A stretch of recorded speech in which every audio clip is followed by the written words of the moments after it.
El banco dijo que debía $378,000 por la casa de mi hermana, pero yo estaba sirviendo en el extranjero cuando se firmó el préstamo. La silenciosa respuesta de mi padre me condujo a un secreto familiar que nunca se supone que debía descubrir. La llamada llegó un martes por la mañana mientras desayunaba. Quiero ser específica sobre ese detalle porque es el tipo de detalle que se queda contigo. La absoluta normalidad del momento antes de que todo cambie. Huevos revueltos. Café negro. La mesa de mi cocina en mi apartamento de una habitación en Fayetteville, Carolina del Norte, 3 meses después de regresar de mi segundo despliegue. La luz de la mañana a través de la ventana. NPR sonando bajo. Mi teléfono mostraba un número 800 que no reconocía. Contesté porque contesto los números que no reconozco. 6 años en el ejército te enseñan que los números desconocidos a veces importan. Señorita Mercer, una voz de mujer. Profesional. El tono medido y específico de alguien que hace llamadas como esta regularmente y ha desarrollado una entrega neutral para las malas noticias. Esta es Sandra Holt de Piedmont Federal Mortgage Services. Me pongo en contacto con respecto al número de cuenta 7741 Mercer. Actualmente tiene 90 días de atraso en el saldo de su hipoteca. Dejé mi tenedor. No tengo hipoteca, dije. Alquilo un apartamento de una habitación. Una pausa. El tipo de pausa que contiene una recalibración. Señorita, tenemos su firma en la escritura de fideicomiso. La propiedad en el 4412 de Elm Street en Charlotte. El saldo pendiente es de $378,000. Elm Street. La calle se quedó en silencio en mi cabeza de la misma manera que las calles se quedan en silencio antes de algo ruidoso. 4412. Elm Street, Charlotte, Carolina del Norte. La dirección de mi hermana Melissa. Me llamo Dana Mercer. Tengo 32 años, sargento de plana mayor del Ejército de los Estados Unidos. Actualmente en permiso de transición tras mi segunda misión. La primera en Afganistán, la segunda en Kuwait, donde pasé 14 meses haciendo un trabajo que no voy a describir en detalle, excepto para decir que hacía calor y ruido, y que requería una gestión constante y disciplinada del miedo que desde entonces ha demostrado ser útil en otros contextos. Crecí en Charlotte en una familia que parecía desde fuera, como la mayoría de las familias parecen desde fuera, funcional, cálida, orientada a las cenas dominicales y las tradiciones navideñas y a la particular moneda social de un barrio donde todo el mundo conocía a todo el mundo, y la reputación se mantenía cuidadosamente. Mi padre, Richard Mercer, era corredor de seguros comerciales, cómodo, respetado, preciso con el dinero de la manera en que las personas que trabajan con evaluaciones de riesgos se vuelven precisas. Mi madre, Carol, gestionaba el hogar y el calendario social con la minuciosidad de alguien que entendía que la apariencia y la realidad eran dos proyectos separados que requerían el mismo esfuerzo. Y Melissa. Melissa es 4 años mayor que yo, lo que la hacía tener 20 cuando me alisté a los 18, y por lo tanto, ya estaba plenamente formada en la versión de sí misma que siempre ha sido. Hermosa de la manera específica que llaman sin esfuerzo, pero que requiere un mantenimiento considerable. Casada con Brett Calloway a los 25 en una boda que mis padres financiaron ampliamente. Madre de 2 niños a los que ama de la forma ruidosa y pública de alguien que ha hecho de la maternidad su identidad principal. Brett vende productos financieros, una descripción que abarca una gran cantidad de territorio, parte de él legítimo, y ha demostrado a lo largo de los 11 años de matrimonio una relación constante y notable con el dinero de otra persona, específicamente su tendencia a acelerar su salida. Yo era la otra hija, la que se alistaba, la que se desplegaba, la que enviaba dinero a casa cuando mis padres decían que las cosas estaban apretadas y preguntaban si podía ayudar, lo cual hice 2 veces sin cuestionarlo, porque eso es lo que haces cuando tus padres dicen que las cosas están apretadas y tú estás ganando un sueldo militar sin alquiler y sin dependientes y con la culpa particular de alguien que ha dejado a su familia atrás para hacer algo que no entienden del todo. Yo era la práctica, la fiable, la que firmó un poder notarial antes de mi primer despliegue porque mi padre dijo que era sensato, por si pasaba algo, por si necesitabas que alguien manejara el papeleo, por si la logística de estar en el extranjero creaba complicaciones que requerían un representante doméstico autorizado. Lo firmé en la cocina de mis padres un jueves por la noche, frente a mi padre, que empujó el documento hacia mí con la calma de un hombre que completa una tarea administrativa rutinaria. Tenía 23 años y me iba a Afganistán en 11 días. Lo firmé. No lo leí con suficiente cuidado. Esa es la verdad. Y voy a decirlo una vez. No lo leí con suficiente cuidado. Confiaba en mi padre porque era mi padre, porque era un hombre que había llorado en mi ceremonia de despliegue y me llamaba cada 2 semanas cuando la señal aguantaba, porque nada en mis 32 años de conocerlo me había dado una razón específica para no hacerlo. Te cuento esto porque es verdad y porque quiero ser precisa sobre dónde termina mi responsabilidad y dónde empieza la suya. Mi error fue confiar. Su elección fue explotar la confianza. Esos no tienen el mismo peso. No llamé con anticipación. Quiero tener claro esta decisión porque fue consciente. En los 47 minutos transcurridos entre la llamada telefónica de Sandra Holt y mi llegada a la casa de mis padres en Charlotte, tomé varias varias decisiones deliberadamente y con pleno conocimiento de lo que estaba haciendo. No llamé a Melissa, porque llamar a Melissa le habría dado 47 minutos para construir una narrativa. No llamé a mis padres, porque llamar a mis padres les habría dado 47 minutos para presentar un frente unificado. Llamé a mi amigo Marcus Webb, que había sido el recurso adjunto a la JAG de mi unidad para cuestiones legales durante nuestra segunda misión, que había vuelto a la vida civil en Raleigh, y respondió inmediatamente, y le conté en 3 frases lo que había pasado. Él dijo: no toques nada hasta que tengas un abogado, no firmes nada, graba todo lo que puedas grabar legalmente en Carolina del Norte. Carolina del Norte es un estado de consentimiento de una sola parte para la grabación de audio. Encendí la aplicación de notas de voz de mi teléfono antes de salir del coche. Sabía que toda la familia estaría allí. La cena del domingo es una institución en los Mercer, la producción semanal fija de mi madre, la única constante a través de los despliegues, las vacaciones y cada estación de la vida que había cambiado a su alrededor. Si iba a enfrentarme a esto, iba a enfrentarme a todo a la vez, porque hacerlo por partes les daría tiempo para alinearse. Aparqué en el camino de entrada detrás de la Ford F-250 de Brett a la 1:47 p.m. No llamé a la puerta. La puerta principal estaba abierta, como siempre durante la cena del domingo, y la empujé y entré en el comedor donde mi familia estaba dispuesta alrededor de la mesa, con la comodidad específica de las personas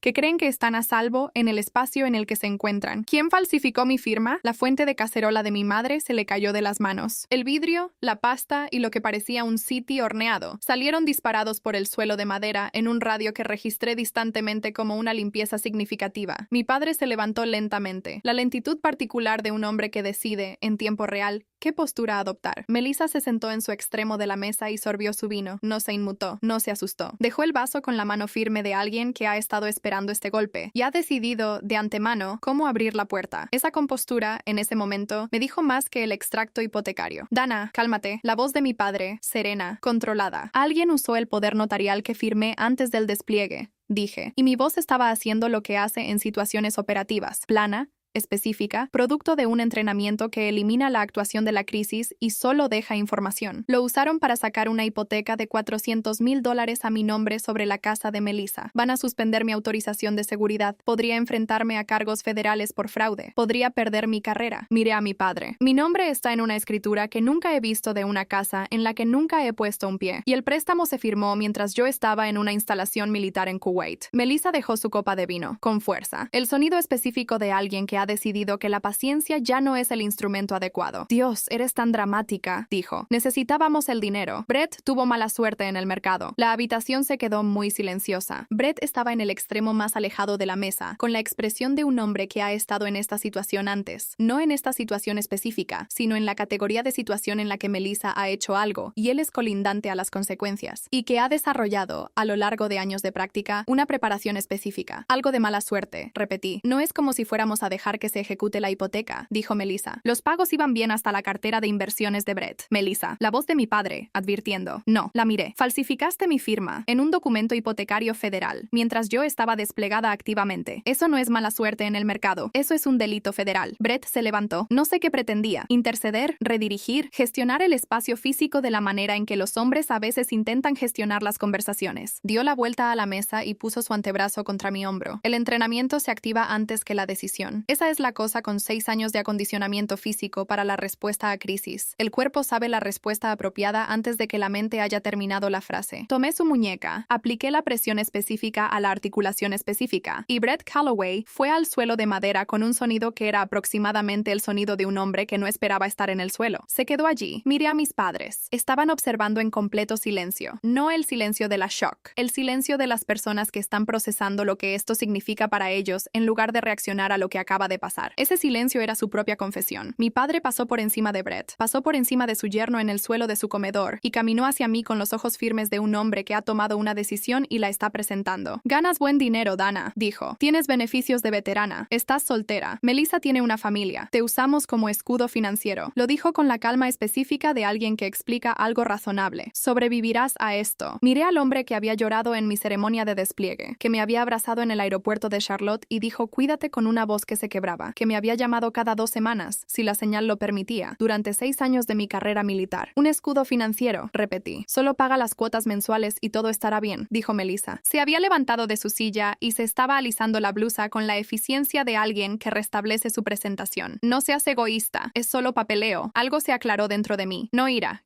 Quiero ser precisa. He sentido ira en entornos operativos donde el costo de actuar sobre ella es catastrófico y he aprendido a sortearla. Lo que sentí fue la claridad específica y fría de alguien que acaba de recibir información que cambia todo el mapa topográfico de una relación que creía entender. Un escudo financiero, no una hija, no una hermana, un instrumento financiero, algo posicionado para absorber pasividad. Pasé de largo a mi padre hacia su oficina. Me agarró del hombro. El mismo entrenamiento. Su mano estaba en el escritorio antes de que él entendiera cómo llegó allí. No fui grosera con él. Quiero decir eso claramente. Apliqué la fuerza mínima necesaria para crear el espacio necesario y luego comencé a revisar sus archivadores. El cajón inferior. Una carpeta manila gruesa con mi nombre en ella con marcador negro. Marcador negro pesado, del tipo que usas para cosas que quieres encontrar fácilmente. La abrí. La escritura hipotecaria estaba arriba. Mi firma, o la cosa hecha para parecerse a mi firma, en la escritura de fideicomiso para el 4 Maitria cuarto 12 Elm Street. Notariada. Archivada. La puse a un lado y seguí buscando. Recibos. No unos pocos. Cientos. Impresos y organizados por fecha, con una minuciosidad que sugería que mi padre había llevado un registro meticuloso de lo que el dinero había comprado, posiblemente porque tenía la intención en algún momento de demostrar que se había gastado responsablemente. Encimeras de granito, $18,400. Pisos de madera en todo el nivel principal, $22,000. Renovación de cocina, completa, $47,500. Un bote tipo pontón, comprado en Lake Norman Marine. Transacción en efectivo, $31,000. Los ojeé. No habían usado mi nombre para sobrevivir. Lo habían usado para renovar, para actualizar, para comprar un bote tipo pontón que actualmente, según la fecha de la transacción, estaba sentado en el patio trasero de Melissa durante aproximadamente 14 meses. Seguí adelante. Y luego, debajo de los recibos de renovación, en una funda transparente separada, un documento que no estaba buscando y no estaba preparada para encontrar. Una póliza de seguro de vida. Mi nombre como el asegurado. Fecha de vigencia, 14 de marzo. El año de mi despliegue en Kuwait. Monto del beneficio, $1,000,000. Beneficiarios principales listados en orden: Richard Mercer, Carol Mercer, Melissa Calloway. Me quedé en la oficina de mi padre sosteniendo una póliza de seguro de vida sobre mi propia vida, tomada mientras yo estaba activamente desplegada en un entorno cercano al combate, con mis padres y mi hermana como beneficiarios. Mis manos no temblaban. Quiero señalar eso específicamente. Mis manos estaban completamente quietas. ¿Qué es lo que me pasa cuando he procesado algo que requeriría más emoción de la que actualmente puedo permitirme? Regresé al comedor. Brett estaba fuera del suelo. Estaba de pie cerca del pasillo con la expresión de un hombre que ha decidido que la estrategia apropiada es minimizar su área superficial. Levanté la póliza. Tomaste una póliza de seguro de vida sobre mí mientras yo esquivaba cohetes en Kuwait. Mi voz salió apenas por encima de un susurro. No por miedo. De la acústica específica de una frase que no necesita volumen para llevar. $1,000,000. Con ustedes mismos como beneficiarios. Cerca del pasillo con la expresión de un hombre que ha decidido que la estrategia apropiada es minimizar su área superficial. Levanté la póliza. Tomaste una póliza de seguro de vida sobre mí mientras yo esquivaba cohetes en Kuwait. Mi voz salió apenas por encima de un susurro. No por miedo. De la acústica específica de una frase que no necesita volumen para llevar. $1,000,000. Con ustedes mismos como beneficiarios. Mi madre empezó a llorar. Estábamos siendo prácticos.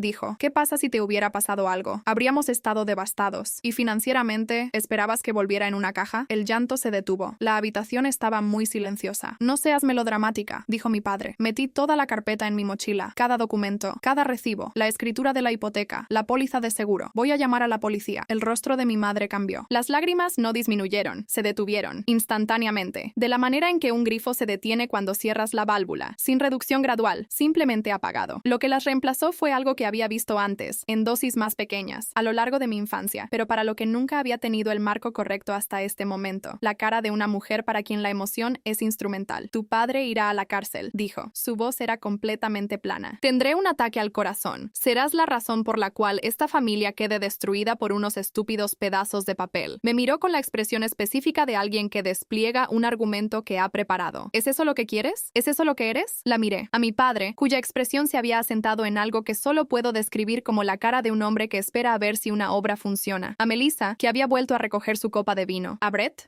que estaba estudiando la alfombra. Estaré en contacto, dije. Salí. Pasé esa noche en un Hampton Inn fuera de la I-85. Al teléfono con Marcus, comiendo galletas de máquina expendedora y revisando la carpeta documento por documento, con la cámara de mi teléfono capturando cada página. Marcus me dio 3 nombres. Investigué los 3. A las 11 de la noche había dejado un mensaje de voz para el que elegí, Evelyn Brooks. Evelyn Brooks ha estado practicando derecho de fraude y delitos financieros en Carolina del Norte durante 27 años. Fue fiscal federal durante los primeros 9 de esos años antes de entrar en la práctica privada y tiene una reputación en este estado que describiré como la persona a la que llamas cuando el otro lado ya ha hecho sus movimientos y necesitas a alguien que pueda ver el tablero más claramente que ellos. Me devolvió la llamada a las 7:14 de la mañana siguiente. Hablé durante 22 minutos. Hizo 11 preguntas, cada una más específica que la anterior. Cuando terminé, estuvo callada un momento. ¿Cuánta documentación tienes en forma física? Dijo. Tengo la carpeta, dije. Todo lo que guardaron. Es exhaustivo. Otra pausa. El señor Mercer mantuvo registros de las transacciones, organizados por fecha, recibos, estados de cuenta, la documentación de la póliza de seguro, la escritura de la hipoteca. Mantuvo registros, dijo, y su voz tenía la cualidad de alguien que se encuentra con algo que es simultáneamente condenatorio y profesionalmente útil. De un fraude que cometió contra su propia hija, en una carpeta etiquetada, en su archivador, cajón inferior, dije, mi nombre en el frente con marcador. Hizo un sonido que solo puedo describir como una exhalación muy controlada. Te necesitaré en mi oficina el jueves por la mañana, dijo. Trae todo. Originales. Haremos copias aquí. ¿Cuál es nuestra posición? Tu posición, dijo Evelyn. Es fuerte. Tu exposición es 0 una vez que establezcamos la línea de tiempo. Y si estabas en una base militar documentada en Kuwait cuando se ejecutaron estas firmas, la línea de tiempo se establece por sí sola. Una pausa. ¿La póliza de seguro es un asunto separado? Sí. Dije, vamos a querer abordar eso por separado y con cuidado, dijo. Ese componente tiene implicaciones más allá del fraude civil. Sabía a qué se refería. La póliza de seguro, tomada a un miembro del servicio desplegado activamente sin su conocimiento, con miembros de la familia como únicos beneficiarios, no es un área gris. El jueves, dije. El jueves, dijo. Y señorita Mercer, no te comuniques con ninguno de ellos hasta entonces, ni tus padres, ni tu hermana, ni su marido. Si llaman, no respondas. Llamaron 41 veces en las siguientes 48 horas. No respondí ni una vez. La oficina de Evelyn estaba en el centro de Raleigh, en el piso 12, con una vista de la ciudad que sugería que su práctica iba bien, y lo había estado haciendo durante algún tiempo. Revisó los documentos que traje con el foco de una persona que lee registros financieros, de la manera en que yo leo mapas de terreno, buscando la cosa que te dice todo sobre lo que pasó y cuándo. Trajo a 2 miembros adicionales del equipo. La primera fue una examinadora forense de documentos llamada Dra. Patricia Osei, 22 años en análisis de documentos cuestionados, anteriormente con la División de Laboratorio Forense del FBI, actualmente en práctica privada. Revisó las firmas de la escritura de la hipoteca mientras yo miraba y produjo una evaluación preliminar en el plazo de 1 hora. Las firmas no coincidían con mis muestras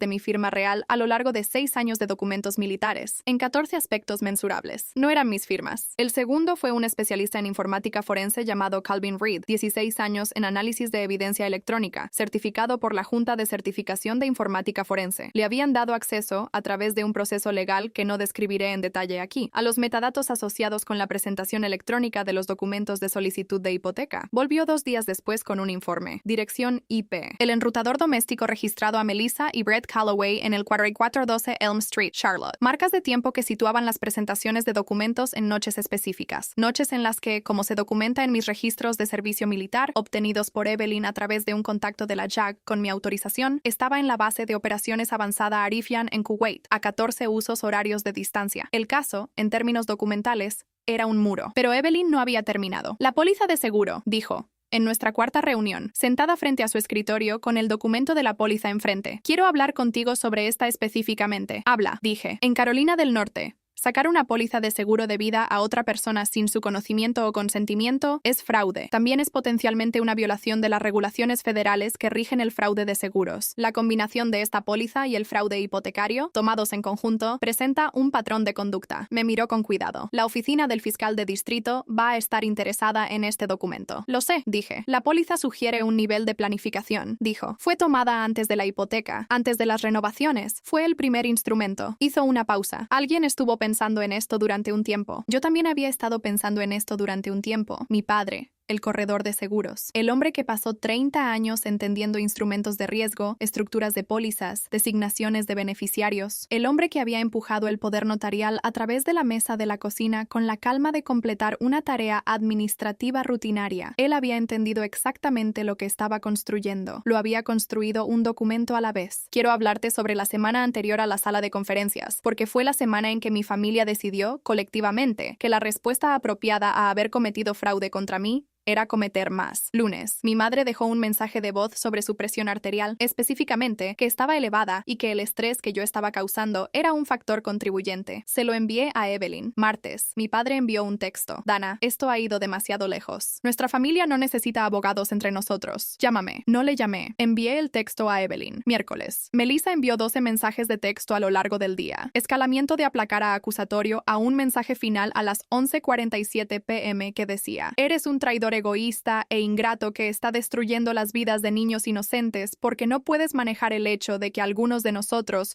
lo tuvimos más difícil que tú. Leí ese texto con cuidado. Pensé en el bote tipo pontón. Lo envié a Evelyn. Jueves. Un mensaje de voz de Brett. Sonaba como si hubiera estado bebiendo. Dijo, en un momento, esta fue la idea de Melissa. Le dije que era una locura. No voy a hundirme por esto. Se lo envié a Evelyn, quien dijo, esto es útil. Viernes. Mi madre llamó desde lo que aparentemente era una sala de hospital. Ruido de fondo, una calidad de audio diferente, afirmando dolores en el pecho. Llamé al hospital directamente. Me identifiqué como su hija, y me dijeron que la habían visto en la sala de emergencias y la habían dado de alta esa tarde sin hallazgos significativos. Envié la llamada original a Evelyn. Sábado. Nada. Domingo. Mi padre llamó desde un número que no reconocía, por lo que sé que sabía que había bloqueado el suyo. Lo dejé ir al buzón de voz. Dijo, te lo pido como tu padre. Por favor, detén esto antes de que se convierta en algo que ninguno de nosotros pueda retirar. Me quedé con ese mensaje de voz durante mucho tiempo. Pensé en la carpeta del cajón inferior, mi nombre en marcador negro, los recibos organizados por fecha, la póliza de seguro en su funda transparente. Él ya había decidido lo que ninguno de nosotros podía retirar. Había tomado esa decisión mientras yo estaba en una base militar en Kuwait y se había quedado con los recibos. La sala de conferencias estaba en el 8º piso del edificio de Evelyn, con una mesa de caoba con capacidad para 12 personas. Usamos 8 de los asientos. Evelyn y yo en un lado, con Calvin Reed presente como experto técnico y un asociado junior administrando las carpetas de pruebas. Mi padre, mi madre, Melissa y Brett en el otro, con su abogado, un hombre llamado Douglas Park, 31 años de derecho de familia y civil, que había revisado la evidencia y cuya expresión, cuando llegó, era la expresión de un abogado que ha revisado la evidencia y no le gusta lo que revisó. Mi madre tenía pañuelos. Los había traído en su bolso, lo que me dijo que había decidido de antemano que esta era una reunión de llanto. Mi padre se sentó muy quieto y miró a la mesa. Melissa llevaba gafas de sol, en el interior, en una sala de conferencias. Brett sudaba. Evelyn colocó el paquete de pruebas encuadernado en la mesa con la fuerza específica controlada de una persona que quiere que el sonido aterrice. Aterrizó. Voy a repasar lo que tenemos, dijo, y luego vamos a discutir un marco de resolución. Después de eso, la dirección de este asunto dependerá enteramente de las elecciones hechas en esta sala. Lo repasó. El poder notarial, su alcance, su fecha, sus limitaciones. La disposición específica en la Ley de Carolina del Norte, que rige el uso del poder notarial para transacciones hipotecarias, que requiere una autorización explícita que el documento que había firmado no contenía. Las firmas. Análisis de 14 puntos de la doctora Osei. Los ejemplares. El gráfico de desviación. La conclusión, expresada claramente, de que las firmas en los documentos hipotecarios no eran mías. La dirección IP y la línea de tiempo, el informe de Calvin Reed, mostrado en la pantalla al final de la mesa, el enrutador doméstico de Callaway, las marcas de tiempo de presentación, mis registros militares que me sitúan en Kuwait, el delta entre los dos, 14 usos horarios y una imposibilidad física, las transacciones financieras, las distribuciones de los ingresos de la hipoteca, organizadas por fecha y cantidad, los recibos de renovación, el bote tipo pontón, 61 transacciones por un total de $312,000, realizadas a través de cuentas a mi nombre que nunca había abierto. Y la póliza de seguro. Evelyn la colocó en la mesa al final, la puso en el centro, boca arriba, para que todos pudieran ver el monto del beneficio y las designaciones de beneficiarios, sin que ella tuviera que dirigir la atención. Dejó que la habitación la mirara. La cabeza de Brett había estado haciendo algo durante los últimos 20 minutos. Un giro lento e incremental hacia su esposa, grado a grado, de la forma en que una veleta gira cuando el viento cambia. Para cuando la póliza de seguro golpeó la mesa, estaba mirando a Melissa con la atención completa e indivisa de un hombre que está reevaluando algo que pensó que entendía. Te dije que no usaras el wifi de la casa, dijo, no en voz alta. La voz plana y específica de alguien que establece un hecho que había establecido previamente y ahora observa que era exacto. Te lo dije, dijo de nuevo. Dije, usa una cafetería, usa una biblioteca.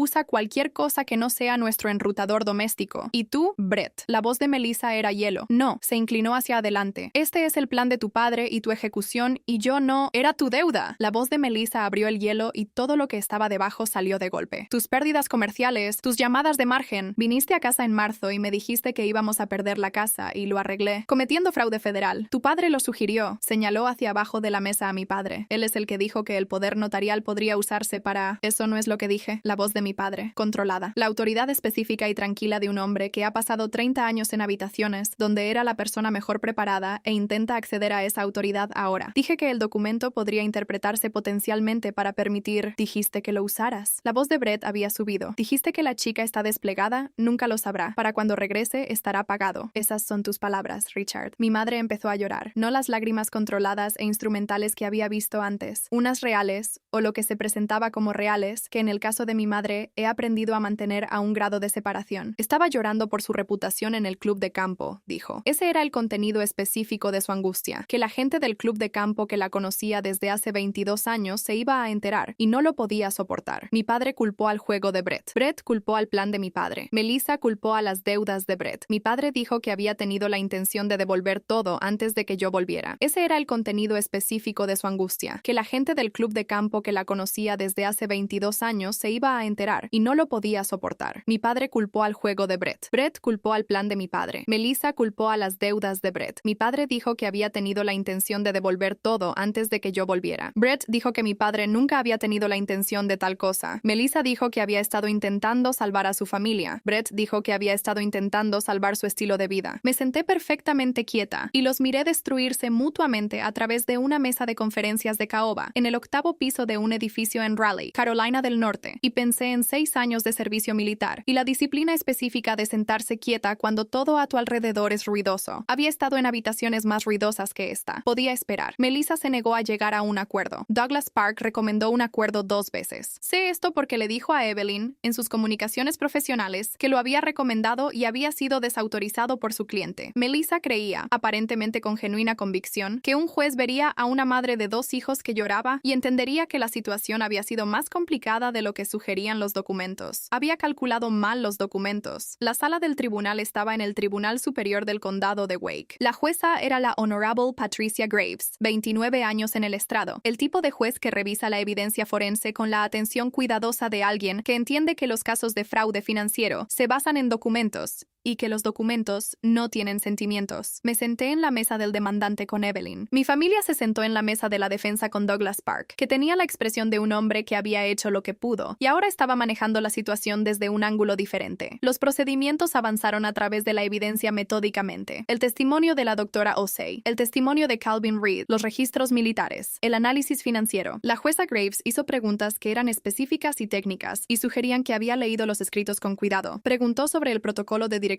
IP 3 veces, desde 3 direcciones diferentes, y Calvin Reed respondió a cada una limpiamente. Luego la póliza de seguro. Cuando la jueza Graves la revisó, cuando miró el monto del beneficio y las designaciones de beneficiarios y la fecha de vigencia y la cruzó con mis registros de despliegue, estuvo en silencio un momento más de lo que había estado en silencio para cualquier otra cosa en el procedimiento. Miró hacia arriba a la mesa de la defensa. Melissa se levantó sin que se le dirigiera la palabra. Douglas Park puso una mano en su brazo y ella se apartó de él y señaló al otro lado de la habitación hacia mí, y su voz tenía el volumen y el tono específico de alguien que se ha quedado sin todos los instrumentos excepto el último. Estás arruinando a esta familia. ¡Por dinero! Siempre has sido egoísta. Desde que te alistaste, has actuado como si fueras mejor que todos nosotros, como si servir te hiciera especial, y ahora vas a enviar a tu propia hermana a la prisión porque no puedes ser un jugador de equipo. El alguacil dio un paso al frente. Me puse de pie. No alcé la voz. He estado en entornos donde la persona que alza la voz ya ha perdido la habitación. Miré a mi hermana a través de un tribunal, a través de la distancia específica de 32 años y 6 años de despliegue y una carpeta manila con mi nombre en ella con marcador negro, y hablé al volumen que usas cuando quieres que cada palabra sea entendida. No, dije, simplemente ya no soy voluntaria para dejar que me destruyas. La habitación estaba muy silenciosa. Melissa se sentó. La jueza Graves miró al alguacil, que dio un paso atrás. Miró los documentos frente a ella por un momento. Luego dictaminó. La hipoteca fue declarada totalmente fraudulenta. Cada dólar del saldo pendiente, $378,000, absuelto de mi nombre. La escritura anulada. Mi historial de crédito debía ser limpiado de cada anotación asociada con la cuenta, con una orden que requería que Piedmont Federal Mortgage Services cooperara con la corrección dentro de los 30 días. El caso fue remitido a la oficina del fiscal de distrito para enjuiciamiento penal, robo de identidad, fraude grave. La póliza de seguro fue remitida a una división federal de fraude de seguros para revisión separada. Melissa y Brett Calloway fueron formalmente acusados 6 semanas después. Mi padre, que había,